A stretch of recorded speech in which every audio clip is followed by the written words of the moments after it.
कपोटा में आयोजित गांधी जयंती मेले की दूसरी सांस्कृतिक संध्या में 1 दर्जन के करीब कलाकारों ने अपनी प्रस्तुति दी।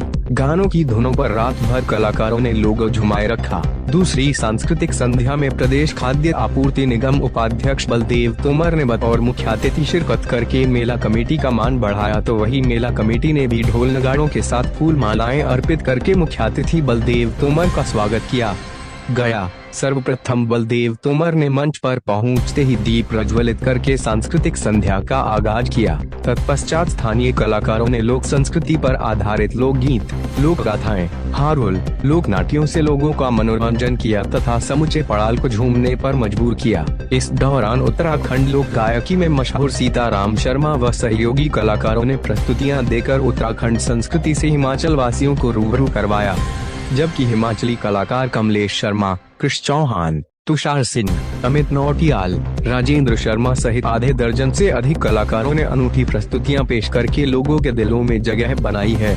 उसके बाद मुख्य अतिथि बलदेव तोमर ने लोगों को अपने संबोधन में बताया कि राजनीति में आकर उन्हें 15 वर्ष भी पूरे नहीं हुए हैं, फिर भी जनता का बेपनाह प्यार उनको मिला है। उनके राजनीति कैरियर के दौरान भाजपा 2 चुनाव हारी है तथा 1 चुनाव में जीत हासिल की है और केवल एक बार वह जीत कर शिलाई से विधानसभा पहुंचे हैं। उस समय प्रदेश में कांग्रेस की सरकार थी, इसलिए विधायक निधि से जितना विकास संभव हो सका उतना विकास समूचे विधानसभा में एक समान विकास किया गया है और बराबर तवज्जो देकर भविष्य में भी विकास किया जाएगा। वर्तमान विधायक हर्षवर्धन चौहान व कांग्रेस के सौतेले व्यवहार पर बलदेव तोमर ने बताया कि आजादी के बाद से आज तक क्षेत्र का प्रतिनिधित्व एक परिवार के हाथ में रहा है, लेकिन इस प्रतिनिधित्व ने अपने परिवार का विकास करने के अतिरिक्त कुछ न सोचा न कुछ किया है। विरासत में जनता का सहयोग मिलता रहा और विधानसभा की जनता के साथ दोगली नीतियां चलती रही। हर्षवर्धन ने सपने में भी सोचा नहीं होगा कि कपोटा उपमंडल स्तर का कस्बा बनेगा, लेकिन बीजेपी ने शिलाई की सीट हारने के बाद भी विकास में कांग्रेस की 75 सालों का दंश उतार दिया है। तोमर ने कहा कि प्रदेश मुख्यमंत्री जयराम ठाकुर ने हाल ही में शिलाई प्रवास करके कपोटा के लिए एसडीएम कार्यालय व पुलिस थाना की घोषणा की है, जिनका जल्द स्टाफ बिठाकर कार्य शुरू किया जाएगा। इतना ही नहीं बल्कि अभी प्रदेश मुख्यमंत्री ने चुनाव से पहले शिलाई के और प्रवास करने हैं, इसलिए लोगों की मूलभूत सुविधाएं पूर्ण करने के लिए समूचे विधानसभा क्षेत्र का एक समान विकास किया जाएगा। विधानसभा में ऐसे विकासात्मक कार्यों को पूर्ण किया जाएगा जिससे लोगों को दर दर की ठोकरें न खानी पड़े और एक जगह ही सारी सुविधाएं उपलब्ध हो सकें। विधायकों के लिए 2 करोड़ रुपए विधायक निधि सरकार ने उपलब्ध करवाई है और शिलाई के वर्तमान विधायक मात्र 2 लाख की घोषणा करके लोगों को मीठी बातों में फुसला कर चले गए हैं, लेकिन भाजपा ने क्षेत्र के विकास का बीड़ा उठाया है और हार कर भी क्षेत्र का विकास करेगी। इसलिए विधानसभा की जनता से अपील रहेगी कि अपनी समस्याएं प्रदेश सरकार के समक्ष रखें और हम उनका निवारण करवाएंगे। बलदेव तोमर ने इस दौरान सुरक्षा दीवार के लिए 2 लाख, खेल मैदान के लिए 5 लाख की घोषणा के साथ गांधी जयंती मेला कमेटी को 1,01,000 रुपए ऐच्छिक निधि से देने की घोषणा की है, जबकि समाज सेवी व युवा नेता जगदीश तोमर ने 11,000 रुपए मेला कमेटी को ऐच्छिक निधि से दिए है। इस दौरान क्षेत्रीय संघर्ष समिति के अध्यक्ष नरेश तोमर, भाजपा शिलाई के पूर्व अध्यक्ष सुभाराम, हाटी कला मंच के अध्यक्ष भाव सिंह कपूर, उपाध्यक्ष धनवीर पुंडीर, महासचिव प्रेम शर्मा, कोषाध्यक्ष ज्ञान चौहान, शिलाई कांग्रेस मंडल महासचिव तपेंद्र सिंह, व्यापार मंडल अध्यक्ष वीर विक्रम सिंह, नेतर चौहान, कपिल ठाकुर, सुनील चौहान और बुद्धिजीवी, नौजवान, महिलाएं, बच्चों सहित हजारों लोग पंडाल में उपस्थित रहे। और मैं बधाई देना चाहता हूँ इन नौजवान साथियों को जिन्होंने कि ये बीड़ा उठाया है कि हम अपने क्षेत्र के लिए, क्षेत्र की समस्याओं के लिए इस प्रकार का मंच का आयोजन करके और इस आयोजन के माध्यम से हम सब लोगों का मिलन होता है और उस मिलन के साथ साथ क्षेत्र की समस्याओं को लेकर चर्चा होती है। मैं भाई नरेश जी को, भाई प्रेम जी को और इनकी पूरी टीम को बहुत बहुत बधाई देना चाहता हूं और बहुत बहुत शुभकामनाएं भी देता हूं। ये राजनीतिक मंच तो नहीं है, ये सामाजिक मंच है और इसमें सभी दलों के लोग मिलकर ये कार्यक्रम करते हैं। और इस कार्यक्रम में, इस टूर्नामेंट में आप सब लोगों ने बहुत सारी प्रतियोगिता यहाँ पर रखी थी। आपने कबड्डी, वॉलीबॉल, बैडमिंटन, एथलेटिक्स और कल्चर एक्टिविटी को यहाँ पर आप लोगों ने करवाने का प्रयास किया। और जैसा बताया गया कि वो आज सब समाप्त हो गए हैं, तो जो यहाँ पर जिन टीमों ने यहाँ पर भाग लिया, जिन प्रतिभागियों ने यहाँ पर भाग लिया, मैं उन सबको बहुत बहुत शुभकामनाएं देता हूँ। और जो खिलाड़ी यहाँ पर जीत कर गए हैं उनको भी बहुत बधाई, और जो खिलाड़ी जीत नहीं पाए हैं उनको आने वाले समय के लिए मेरी तरफ से बहुत बहुत शुभकामनाएं कि अगली बार वो भी अच्छा प्रदर्शन यहाँ पर करें। ये 2 दिन का टूर्नामेंट आप लोगों ने किया है। मुझे भी याद है, जैसा आदरणीय शोभाराम जी ने कहा कि पिछले 40 वर्षों से यहाँ पर शुरू हुआ था। जब मैं स्कूल में सिलाई पढ़ता था उस वक्त मैं भी बैडमिंटन खेलने इस टूर्नामेंट में बहुत बार यहाँ पर आया हूँ। इस ग्राउंड के अंदर हमने भी प्रतिभागी के रूप में यहाँ पर खेल खेला है, बैडमिंटन खेलता था मैं। और आज मुझे अच्छा लगा कि आप लोगों ने फिर से इस टूर्नामेंट को यहाँ पर करवाने का आयोजन किया है, क्योंकि आज जिस प्रकार से हमारा समाज जिस दिशा की ओर जा रहा है, सब लोग अपनी अपनी व्यस्तता में बिजी है। मोबाइल का जमाना आ गया, टेलीविजन का जमाना आ गया, सब लोग उसमें व्यस्त रहते हैं। और इस प्रकार के कार्यक्रम जो लुप्त कहीं ना कहीं खत्म हो रहे हैं, उनको आप लोगों ने फिर से जिंदा करने का प्रयास किया है। और इस कल्चर के माध्यम से अपनी संस्कृति को बचाने का आप लोगों ने प्रयास किया है। मैं आपको फिर से एक बार बहुत बहुत बधाई देता हूँ। मैं इस क्षेत्र के सभी लोगों को बहुत बधाई देना चाहता हूँ। वैसे तो पूरे शिलाई विधानसभा क्षेत्र को मैं बधाई देना चाहता हूँ कि माननीय मुख्यमंत्री आदरणीय जयराम ठाकुर जी का भी 3 तारीख को शिलाई में कार्यक्रम था। आप में से बहुत सारे लोग उस कार्यक्रम में उपस्थित थे। और जिस प्रकार से माननीय मुख्यमंत्री जी ने हमारे क्षेत्र के लिए जो विकास की जड़ी लगाई है, और खासकर आपके क्षेत्र को लेकर, क्योंकि आपके क्षेत्र से जिस प्रकार का विरोध दर्ज कराया गया कि यहाँ पर विकास नहीं होता है, मैं उस विरोध का स्वागत भी करता हूँ। लेकिन मैं आप लोगों से निवेदन भी करना चाहता हूँ कि ये विरोध आपको आज से पहले भी करना चाहिए था। मुझे तो मात्र राजनीति में आकर अभी 15 वर्ष का समय भी नहीं हुआ है। 2007 में मैंने पहला चुनाव लड़ा था। चुनाव में बुरी तरह से हार गया था। प्रदेश में सरकार माननीय धूमल जी की बनी, तब भी हमने प्रयास किया। 2012 में आपके आशीर्वाद से मैं विधायक बना, लेकिन प्रदेश में सरकार कांग्रेस पार्टी की बनी। उस वक्त भी मैंने पूरा प्रयास किया कि विधायक निधि के रूप में आपकी आवाज को विधानसभा के अंदर, विधानसभा के बाहर उठाकर अपने क्षेत्र का विकास करने का मैंने प्रयास किया। 2017 के चुनाव में पार्टी ने मुझे टिकट दिया, मैं चुनाव हार गया। लेकिन प्रदेश में सरकार भारतीय जनता पार्टी की बनी, माननीय जयराम ठाकुर जी प्रदेश के मुख्यमंत्री हैं।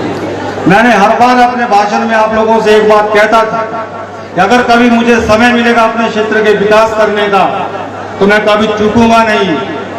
और वो समय मुझे मिला माननीय जयराम ठाकुर जी के रूप में, क्योंकि 2 साल कोरोना काल में माननीय जयराम ठाकुर जी का दौरा नहीं हो सका। एक दौरा हमने अक्टूबर 18 में शिलाई में उनका कराया था। उस वक्त भी हमने अपने क्षेत्र का विकास कराया, रौनार से लेकर स्तौन तक। उस वक्त भी हमने पूरा प्रयास किया, लेकिन फिर भी विकास की कोई सीमा नहीं होती है। और इस बार माननीय मुख्यमंत्री जी ने जिस प्रकार शिलाई विधानसभा क्षेत्र के ऊपर विकास की वर्षा करी है, तो पूरे हिमाचल प्रदेश के अंदर एक रिकॉर्ड बना है।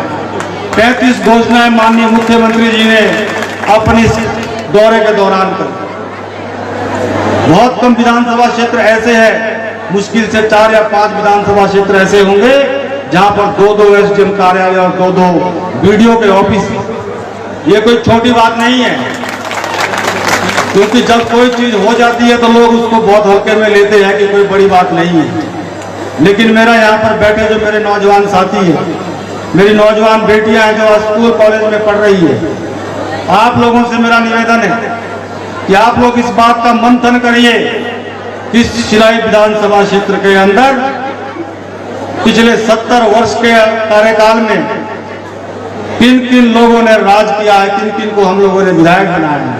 मुझे तो मात्र 5 साल विधायक बनकर सेवा करने का मौका मिला है। इस बार तो मैं चुनाव हारा हुआ था, लेकिन फिर भी हमने रोनाट से लेकर और जाके अपने पाशी बेल्ट रोनाट तक विकास में कोई भी कमी नहीं रखी। मेरा आप सब लोगों से एक निवेदन है, इस क्षेत्र को विकास में आगे ले जाने के लिए जो हम लोग प्रयास कर रहे हैं, हम इसको क्षेत्रवाद में ना फंसाएं। क्षेत्रवाद से ऊपर उठकर हम लोगों को विकास करना चाहिए। क्षेत्रवाद से ऊपर उठकर हम लोगों को अपने क्षेत्र की सोच करनी चाहिए।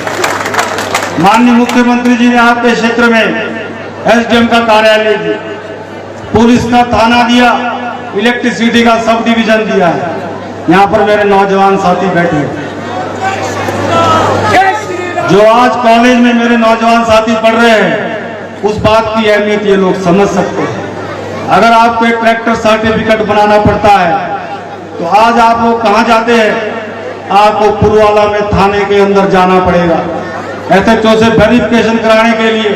उसके बाद पोटा एसडीएम ऑफिस जाना पड़ता था।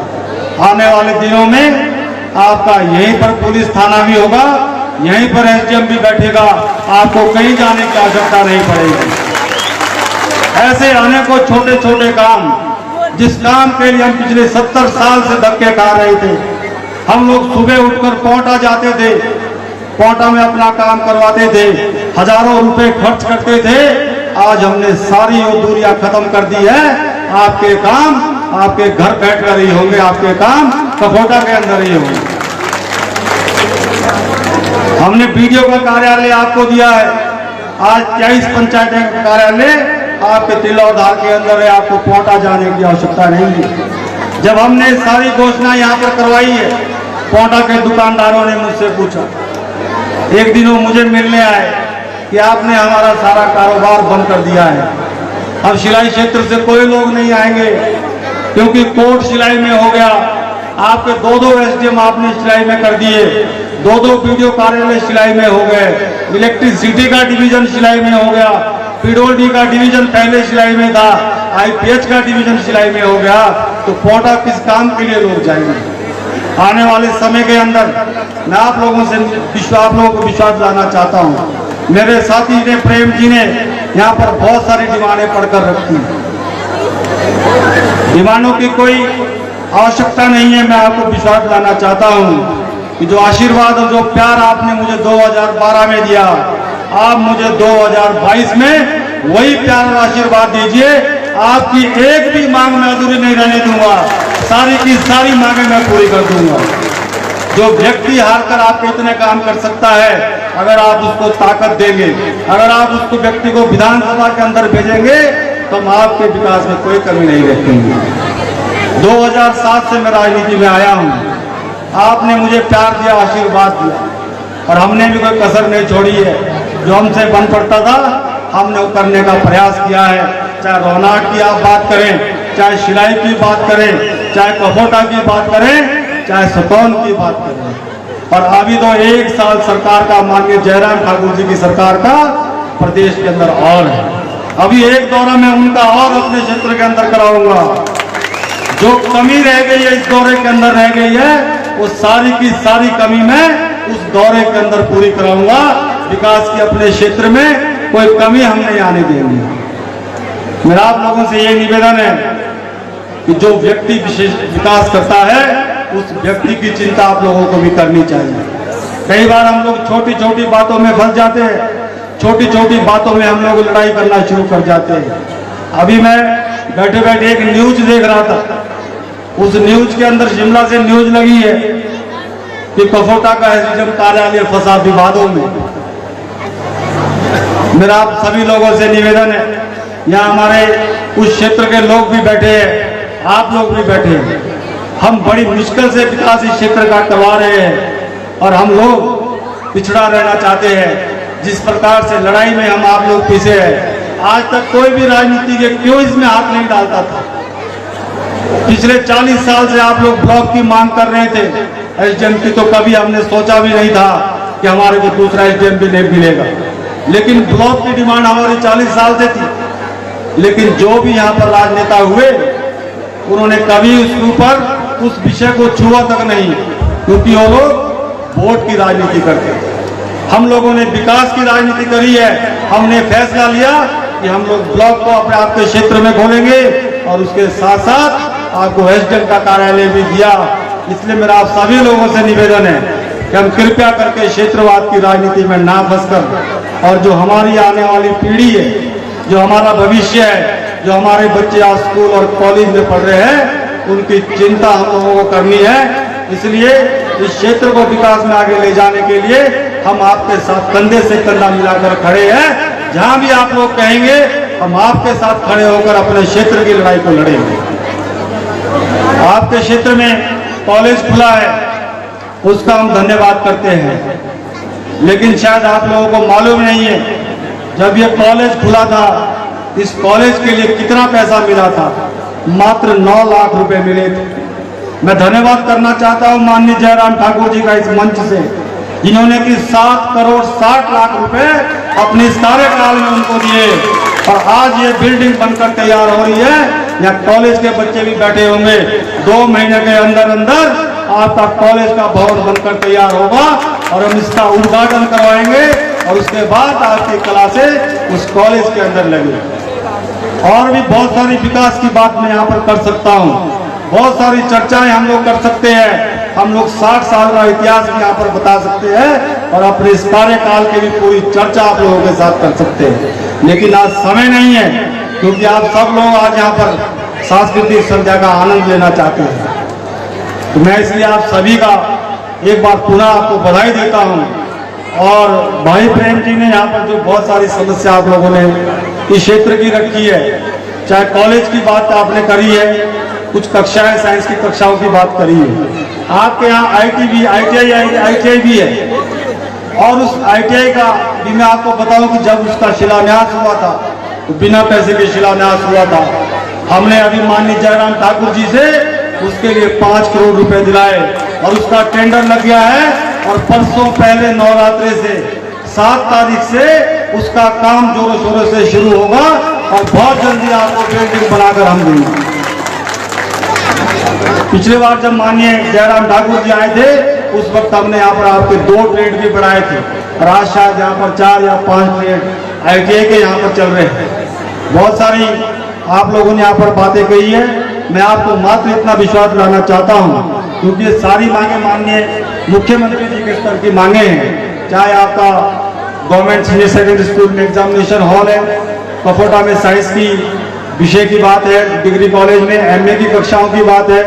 मैं आपको विश्वास दिलाना चाहता हूँ कि अगली बार जब माननीय मुख्यमंत्री जी का दौरा होगा तो हम उनको बाई रोड लेके आएंगे, सुकौन से लेकर कफोटा होते हुए आपकी जो भी समस्याएं होगी उसको माननीय मुख्यमंत्री जी से मौके पर ही पूरी कराएंगे, और जो भी आपकी डिमांड होगी उसको हम सारी पूरी करेंगे। आज मुझे कुछ स्कूल के लोगों ने भी यहाँ पर बात कही है। एक तो आपके स्टाफ को लेकर जो बार बार समस्याएं रहती हैं, मैं आप सब लोगों से निवेदन करना चाहता हूँ, और मैं हर जगह जाकर ये बात कहता हूँ कि हमारे क्षेत्र के जो अध्यापक है, हमारे क्षेत्र के जो प्रोफेसर है, हमारे क्षेत्र के जो लेक्चरर है, वो सब लोग नौकरी करने पोटा चले जाते हैं। और हम सब लोग बोलते हैं कि इन्होंने पोटा में मकान बना लिया, इनको पोटा बदली करा दो। मैं आप लोगों से निवेदन करता हूं कि आप जिस व्यक्ति का भी नाम देंगे, जो व्यक्ति यहाँ पर आना चाहता है, जो हमारे अध्यापक यहाँ पर आना चाहते हैं, जो पोटा में कार्यरत है, आप उनका नाम मुझे दीजिए, मैं उनकी नियुक्ति यहाँ पर कराऊंगा ताकि वो अपने क्षेत्र में आप अपनी सेवाएं दे सकें। मैं उसके लिए आप लोगों के बीच में कमिटमेंट करता हूँ। अन्य भी जो आपने कहा कि नोटिफिकेशन SDM और इलेक्ट्रिसिटी डिवीजन की है, निश्चित रूप से सारी की सारी नोटिफिकेशन आने वाले दिनों में होगी, क्योंकि माननीय मुख्यमंत्री जो बोलते हैं वो करते हैं। ये पुरानी सरकारों की बातें नहीं है कि मात्र घोषणा ही रह जाएगी, क्योंकि हमने 1 साल के बाद चुनाव में आप लोगों के बीच में आना है, और ये सारी घोषणाएं पूरी करके ही हम आप लोगों के बीच में आएंगे। जब यहाँ पर SDM कार्यालय होगा, यहाँ पर इलेक्ट्रिसिटी डिवीजन होगा, पुलिस का थाना यहाँ पर होगा, आने वाले दिनों में जल्दी हम इन सब चीज की नोटिफिकेशन करा के जिनको सुचारू रूप से यहाँ पर चालू करेंगे।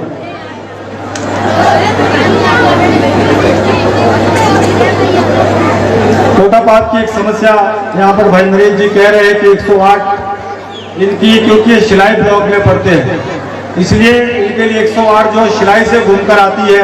इन्होंने कहा कि इनकी समस्या है कि जो कपोटा वाली 108 है वही इनको यहाँ से शूट करती है, वही इनको यहाँ से जाएं। तो मैं निश्चित रूप से एक इनका एप्लीकेशन लेकर जो है इसको हम निश्चित रूप से इधर से कराएंगे ताकि आप लोगों को ये दूरी खत्म हो सके। मुझे यहाँ पर स्कूल के लोगों ने जो है वो कुछ डिमांड दी है। भाई विजय जी यहाँ पर बैठे हैं और भी अध्यापक यहाँ पर बैठे हैं, लगातार आप लोग चिंता करते हैं।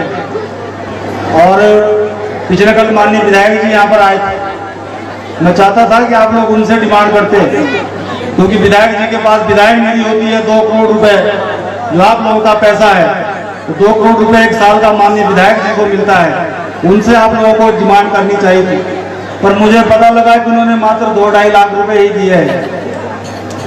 लेकिन आप लोगों ने आज मांग करी है, आपने मुझे लिख के दिया कि हमें 2 लाख बाउंड्री वॉल के लिए चाहिए।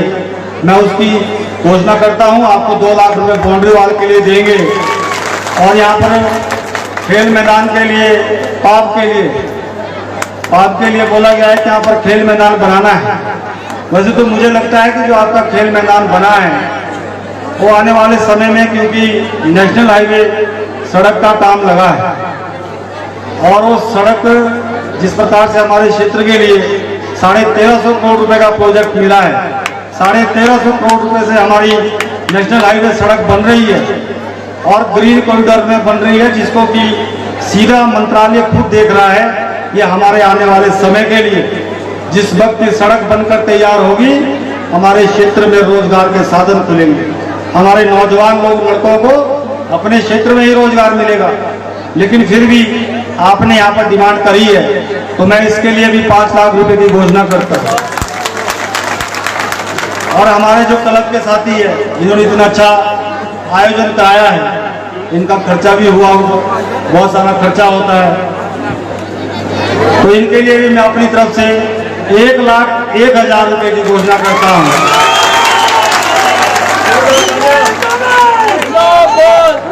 और भी जो आप लोगों को आवश्यकता होगी, मैं आप लोगों के साथ खड़ा हूँ। आप लोगों की समस्या मेरी समस्या है, हम आपके जनप्रतिनिधि हैं, आप हमको अपना प्यार देते हैं, आशीर्वाद देते हैं, तो हमारी भी ड्यूटी बनती है कि हम आप लोगों की सेवा कर सकें, अपने क्षेत्र का विकास कर सकें। जो समय हमको मिला है उस समय का हम सदुपयोग करके जो है आगे बढ़ सकें।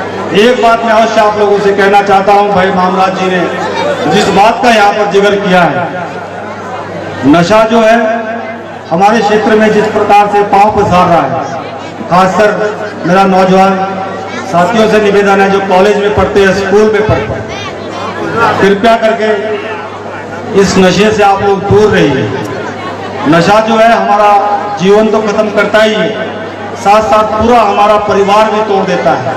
जिस परिवार का बच्चा इस नशे की आदत में पड़ता है, वो परिवार कितना परेशान होता है, कितना दुखी उनके माँ बाप होते हैं। तो मेरा सभी लोगों से निवेदन है कि कृपया हर व्यक्ति को हमको जागरूक होना है। हमारे पुलिस के SHO साहब भी यहाँ पर बैठे हैं, मेरा आपसे भी निवेदन है, वैसे तो आने वाले दिनों में जल्दी यहाँ पर थाना खुल जाएगा, लेकिन जब तक नहीं खुलता है आप यहाँ पर विशेषकर कपोटा क्षेत्र में आप लोग प्रयास करें कि जहाँ जहाँ इस प्रकार का कारोबार होता है उसको रोकने का आप लोग प्रयास करें। मैं एक बार पुनः विकास समिति को और यहाँ पर सभी हमारे बुजुर्गवार जो है, सभी बुद्धिजीवी वर्ग है, मेरी माताएं बहनें हैं, नौजवान साथी है, पत्रकार मित्र है, मैं आप सभी का एक बार बहुत बहुत धन्यवाद करता हूं और आपको बधाई देता हूं इस कार्यक्रम के लिए। इतना अच्छा कार्यक्रम आप लोग यहाँ कर रहे हैं, आप सभी को बहुत बहुत बधाई, बहुत बहुत शुभकामनाएं। जय हिंद। बलदेव जी को जय श्री राम, बलदेव जी को जय श्री राम। हमारे बीच में भाई जगदीश जी जो इस कार्यक्रम के विशेष अतिथि है, इनको शायद बोलने का मौका नहीं मिला है, तो इनकी तरफ से भी इन्होंने कहा है कि मेरी तरफ से भी 11,000 रुपये जो है आपके इस क्लब जोरदार तालियां। देते हैं। इन्होंने इससे पहले भी कोटा में इनकी काफ़ी मदद करी है, जो भी धनराशि एकत्रित करने में भाई जगदीश जी ने मदद करी है। हम इनका भी बहुत बहुत धन्यवाद करते हैं। जय हिंद, जय भारत, जय हिमाचल, जय कपूर।